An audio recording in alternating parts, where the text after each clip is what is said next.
With over 20 years of combined recruitment experience, Bastion is your trusted advisor for sourcing leaders.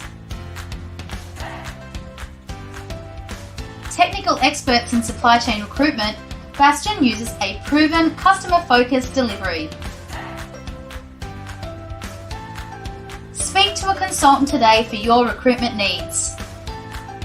Bastion, experts in sourcing leaders that deliver change.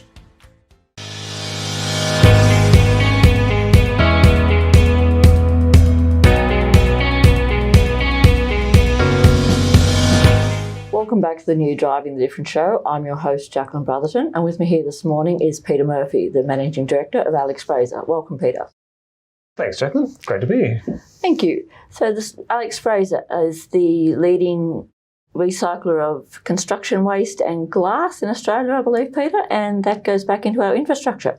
Yeah, that's right. So we take material that used to head to landfill, old buildings, concrete, brick, asphalt and glass, and turn it back into material for road making. So supplies all the big infrastructure programs. So with all the big bills in Victoria at the moment, that'd be a massive undertaking, and that would be getting rid of a lot of our construction waste and our glass. So I believe there's quite millions of tonnes or something of that going back into the roads now. Yeah, it's probably not well understood that Victoria actually does a very, very good job in terms of using that material for infrastructure. So in Victoria now we're doing the Western Roads upgrade, we're doing level crossing removals, freeway upgrades, new freeway down at Mordialloc, but Victoria's done that for a long time. So the Albert Park Grand Prix track, for instance, has got recycled content.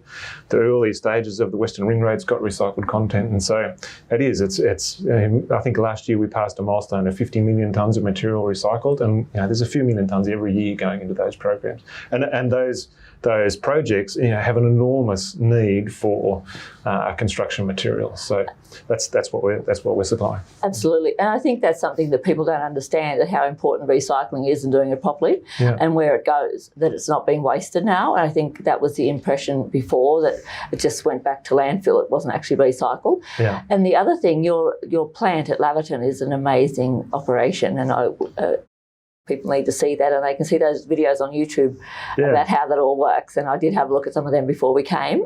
So that's an incredible operation. You oversaw all that build for that recycling plant, I believe.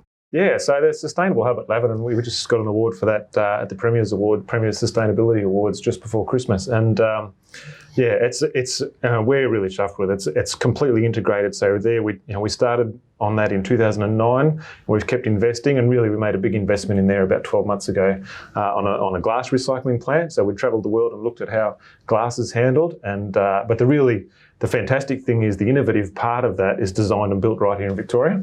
And that plant's now doing far more than even we expected it to do. And we use it in an asphalt plant that's on the site. So we've got a high recycled technology asphalt plant on the site. So all those big infrastructure projects on that side of town that are charging along, we're taking the glass from the city, we're processing it in the city and recycling it and using it in asphalt back in that same area. And that's amazing, and it's a huge thing for Victoria. And you've won several environmental and sustainability awards over the years for all of that, haven't you, I believe? Yeah. And congratulations on the Premier's Award. That's amazing stuff. So thanks. It was really, really good. And we came together over an upgrade in the western suburbs, and that's been an incredible journey for us with that lobbying and getting that I don't know for you, but for us at Oxford Now Lineage, that Doherty's Road project has been an amazing journey, and to have it all done with local industry and Winslow, and their project manager David Keegan was amazing on that. Yeah. And I know for us it's made a huge thing having those traffic lights and that wider road and all of the upgraders. That's been a thing for you as well, with all the trucks coming in and out of your site. Look, it's been, that roadworks out there was badly needed, and it'll be fantastic. Not just for commuter time in cars and the upgrade to bikeways, but the savings in heavy vehicle time is just going to be enormous. That whole area is just a logistics hub. There's savings in heavy vehicle time and the burnt diesel sitting in queues. It's just going to be a fantastic project. And that for us, it was a really tricky project, to be honest, because there's so many freight users and so many entry points onto that project, and you had to keep the traffic moving. It was a really difficult project to do, but but the outcome's fantastic. It was a difficult program, and I'm somebody who doesn't like not knowing something, so I was learning so much about road build and all of that, and David used to take me down and show me all these things. I learned an enormous amount about a road project on that project, so it was an incredible journey for me as well, but just having those traffic lights outside our site was amazing. So it's great to I found that was just one of the bonuses of your recycling project was having that road done and knowing that's just all happening in our little few blocks of us was incredible. So it's a great example of recycling, right? So the glass comes from the city, it gets sorted on Doherty's Road, and they take out what can be used for glass, and then further down Doherty's Road it gets processed into sand, and then just across the side it gets turned into asphalt, and then it gets used on Doherty's Road. So incredible. Our alternate source, we have a huge need for sand, and it turns out you can make a great sand out of glass. Our alternate supply of sand is about 110 kilometres away, so that's just an incredible amount of truck miles saved. Absolutely. The other thing that you and I worked on is through Transport Women Australia is the Women Driving Transport Careers project. And you put 7 women through that project, and and they've been amazing for you. And that project has been an incredible project for us as well. Unfortunately, with COVID, it was being put on hold for a while, and that. But we put, I think, about 40 women through that originally with various projects.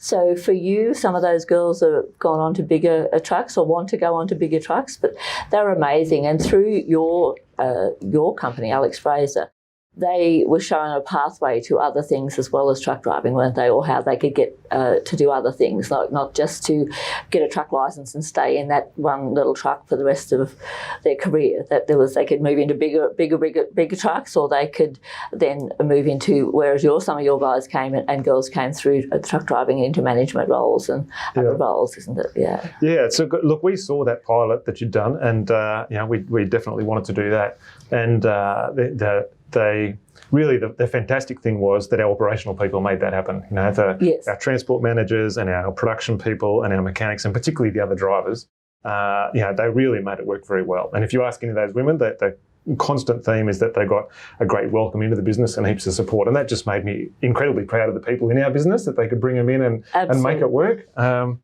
Really, they've gone on to be fantastic drivers. They're all engaged. Their trucks are all tidy. They put in a good day's work. And yes, they've gone on to do, as with any employee, if they're ready to take another step, then you want to support it. And really, we don't have many little trucks. We have mainly heavy combinations. Absolutely. And so we want to make pathways for people wherever there's a practical chance. We just saw at the graduation even that how engaged the whole company was with that and your operations people. And the video that you have of driven women, they just see the smiles on those women's faces, how proud they were of doing that. So that was really great, and great project, and your involvement with Transport Women continues, obviously, as a corporate member and everything. So we're very, very proud of that. I think we're nearly out of time now, and so thank you for coming, Peter, and we'd really like to continue that association. So thank you very much. No, thank you, Jacquelene. Thanks for your leadership all the way along. Thank you. Thank you. Cheers. You. So we'll back in a few moments with my next guest. Thank you for watching the Driving Different show. Think about the clothes you're wearing, the food you're eating, or even the furniture in your home. There is a story and history associated with every product you've ever bought. Unfortunately, sometimes the workers who make your products are subjected to terrible working conditions, are not treated fairly, or the manufacturing process is harmful to the environment. There are many forms of modern slavery and damaging production methods, but it's up to us, industry leaders and the consumers themselves, to take a stand so that we can contribute to a healthier planet and to changing the lives of everyone involved across the global supply chains for the better. Ethical Trade Alliance enables buyers to make informed choices on all of the products they purchase. Welcome back to this segment of Driving the Different show. I'm your host, Jacquelene Brotherton, and with me now is Mike Edmonds, the General Manager of Commercial of National Transport Insurance. Welcome, Mike. Thanks, Jacquelene. Great to be here. Thank you, Mike. Thank you for agreeing to be my guest this morning. We just put you, National Transport Insurance, or NTI, is the leading specialist transport insurance company in Australia of heavy vehicles, and obviously your commitment to our industry is enormous. If you'd just like to tell us a little bit, firstly, about National Transport Insurance itself, and then we'll talk to you about your people and culture and your commitment to our industry. Yeah, it'd be more than a pleasure. We're probably the largest specialist insurer in the country in any niche.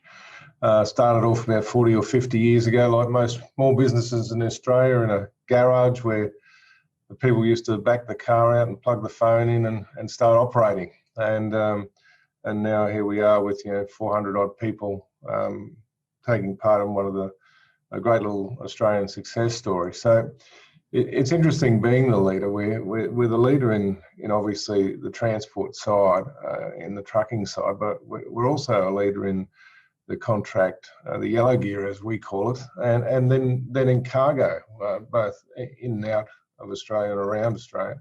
So it's a full logistics package that we've got responsibility for, and we're backed by or owned by two of Australia's largest insurers in IAG and Suncorp.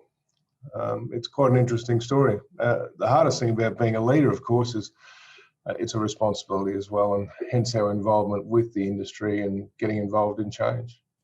Absolutely. And some of your biggest project, of course, is not only your commitment to excellence, but your commitment to the transport associations in this country.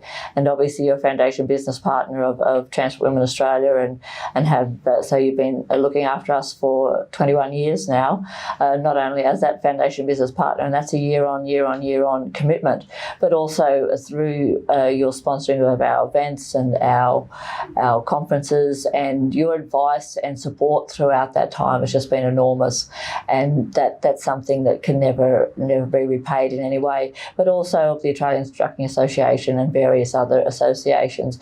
But it goes further than that, of course, with your commitment to the motor neurone disease industry and or charity, and your commitment to the hay runners throughout the droughts that we've had over the last few years. So there's so much support there for the industry and for the people of Australia.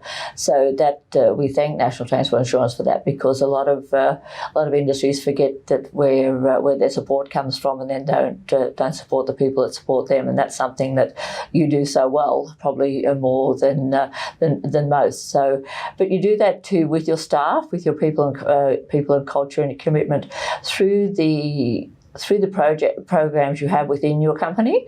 Would you just like to talk about that a little bit? I know you've done a lot on the mental health and the culture within your company over the last couple of years especially. Would you like to talk about that a little bit? Yeah, absolutely. The people are the first thing we talk about in our organisation. We meet our people, our executive meet our people monthly, especially at the moment during this COVID-19 thing. And we do that for a reason. We talk about the people elements first, and then we talk about our customers, then process, and finally we get the financials. Essentially, if you don't get the people part right, you don't get the outcomes. We've got a very strong culture. It's quite robust. It's certainly got a corporate edge, but it has a real sense of empathy, teamwork, and a little bit of larrikinism at times. We're very proud of our engagement in independent surveys, where we've achieved over 90%, which is quite humbling, and we've won Best Employer numerous times. It's not rocket science, I don't think, Jacqueline. It's getting the right people, teaching them well, making sure they have the desire, and then just looking after them. Like COVID-19 is a great example. Our technology team is second to none in my book, and we were able to send all of our people home in one day. They were all fully equipped. They have their own laptops, they have their own phone systems, and we sent that to them. But in addition to that, we sent monitors home, and we replaced them in the offices to give them that support. And one of the stories I love to talk about is Melbourne had to go through that terribly, as you know, that really long lockdown. And our people on their own developed a roster system to contact each individual in Melbourne and Victoria to make sure they're okay. And to the point, I think, that they actually said, "Can you stop calling us?" So it's a strong culture. And besides that, we value each other's opinions, and we have a strong sense of making sure people are heard. I know one of the things that is key to us is what we do in the diversity and inclusion sort of space. From the recruitment side, where we actually neutralise, sounds like a terrible word, but neutralise the resumes of people to make sure they're de-sexed, so that that bias is not there. We have a diverse interview team to make sure that that's covered off and that's strong. We're really proud to have sponsored a number of people to their residency in Australia. We report to our board on diversity and inclusion, and our senior leaders are all part of it. But you have to invest into it. You have to work on it all the time, and you have to not just do it top down. We are very clear with our people to say it's their culture, and we've got a really strong set of values, but they're the holders of the values. I'm not the holder of the values. The executive aren't the holder of the values. The people are. So they're allowed. People in our business are allowed to call others and their workmates if they think those values are out of line. And we have a little call sign in the business, and that's #OwnIt. I think that's the key thing, is you take responsibility of the things you do and your actions, and #OwnIt gets relayed very quickly across our business, and we have tough conversations when we need to, and that creates a culture, and we're proud of it. It's fantastic.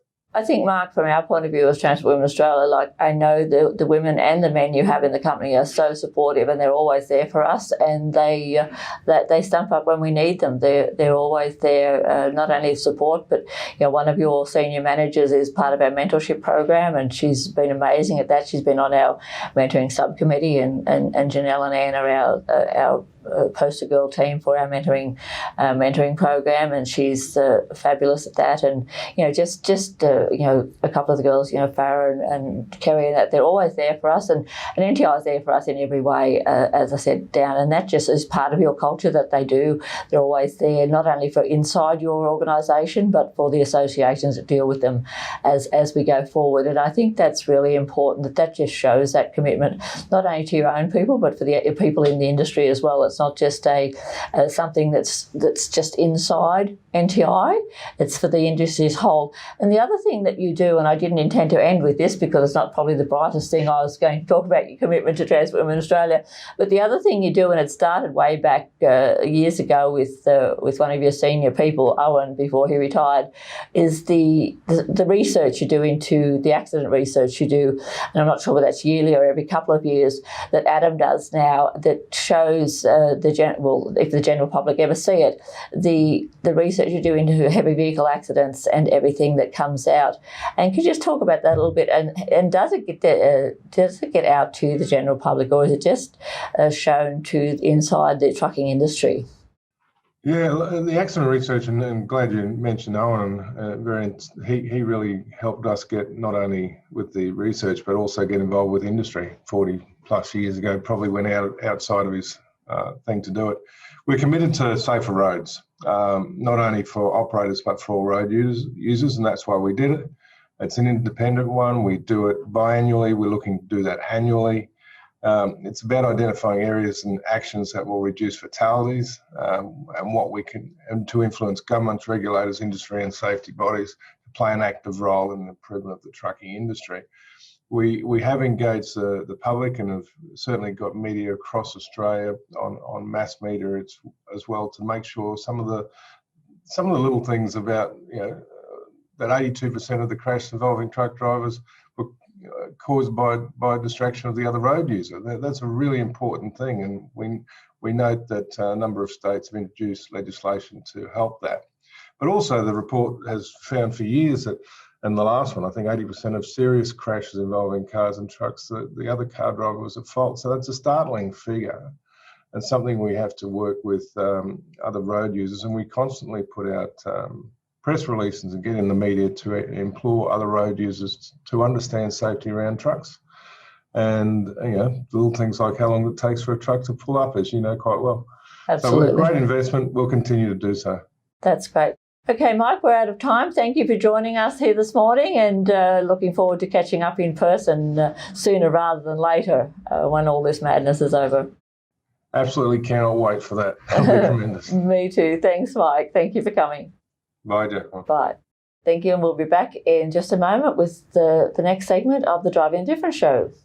Think about the clothes you're wearing, the food you're eating, or even the furniture in your home.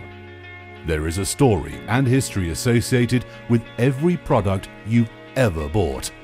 Unfortunately, sometimes the workers who make your products are subjected to terrible working conditions, are not treated fairly, or the manufacturing process is harmful to the environment.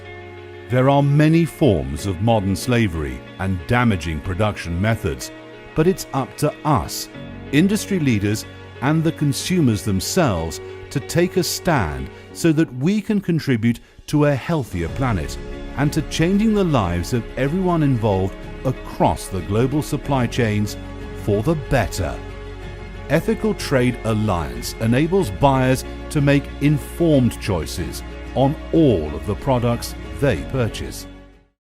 Welcome back to the Driving Different show. I'm your host, Jacquelene Brotherton, and with me now is Mark Robinson, the Managing Director of Robinson Fresh Solutions.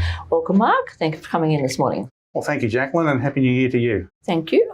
So, Mark, would you like to tell me a little about Robinson's Fresh Solutions? I believe it was started in 1969 by your dad. Certainly.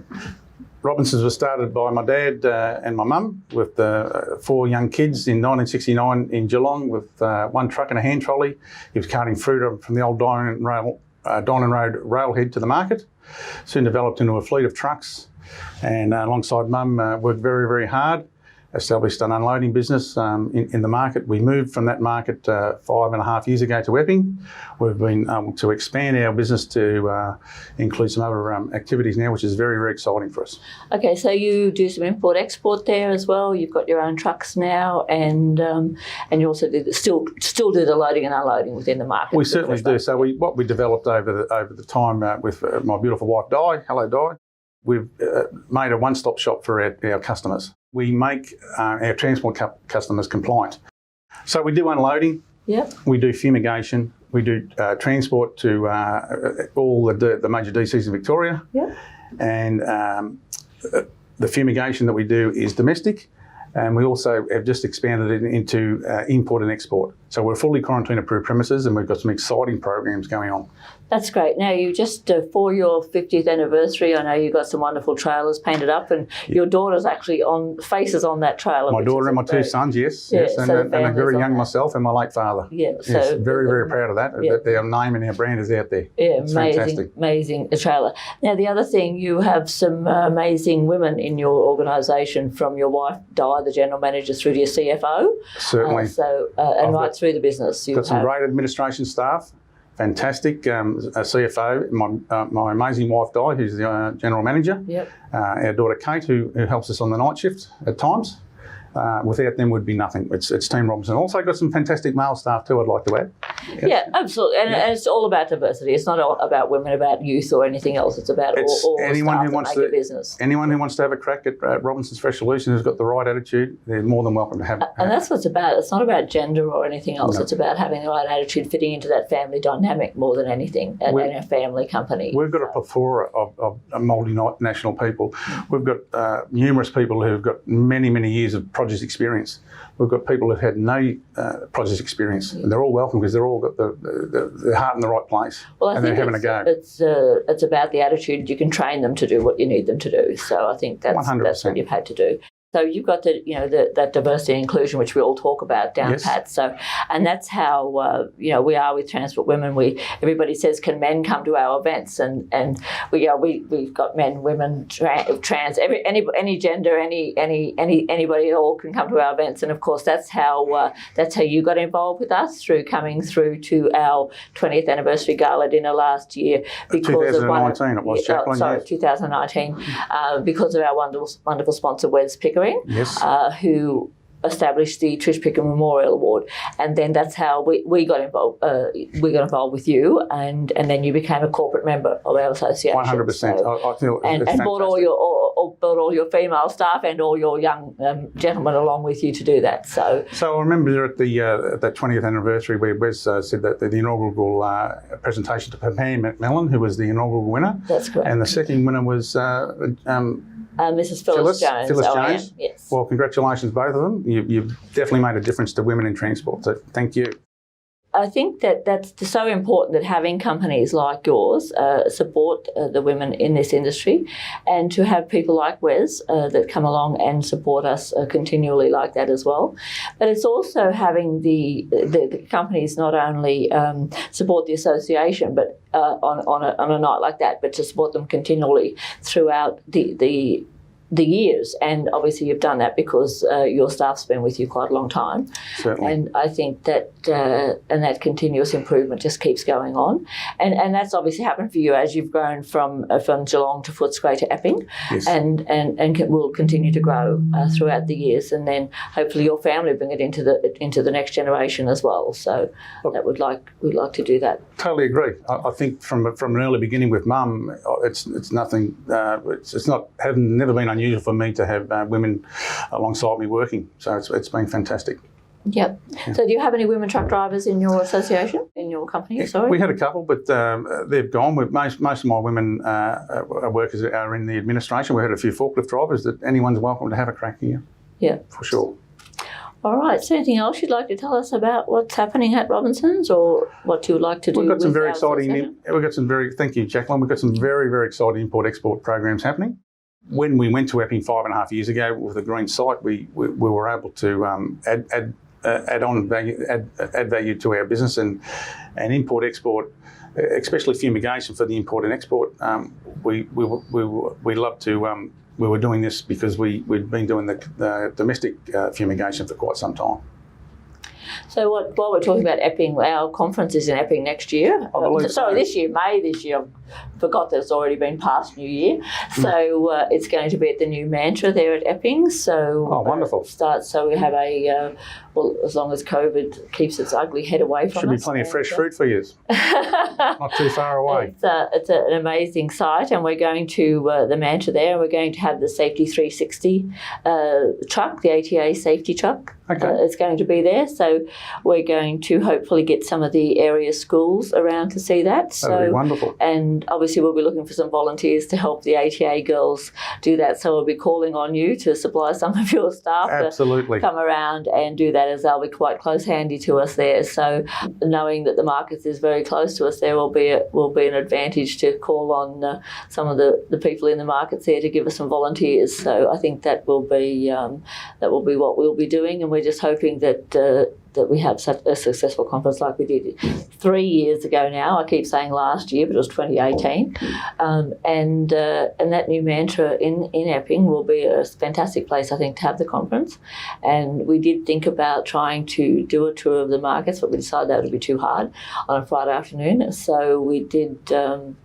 We decided that we would get the safety truck and invite the local schools, and we have obviously a partnership with the Girl Guides, so we would try to get some of our Girl Guides trips to come and have a look at that as well. So wonderful. So all that will. So as I said, we'll be calling on you to bring some volunteer staff down to. More than happy to help, Jacqueline.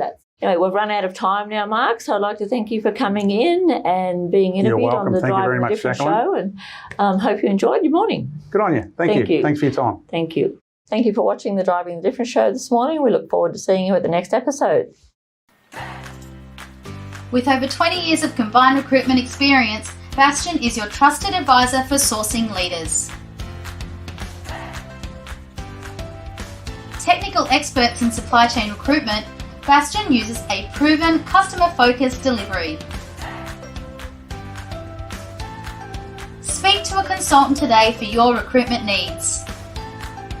Bastion, experts in sourcing leaders that deliver change.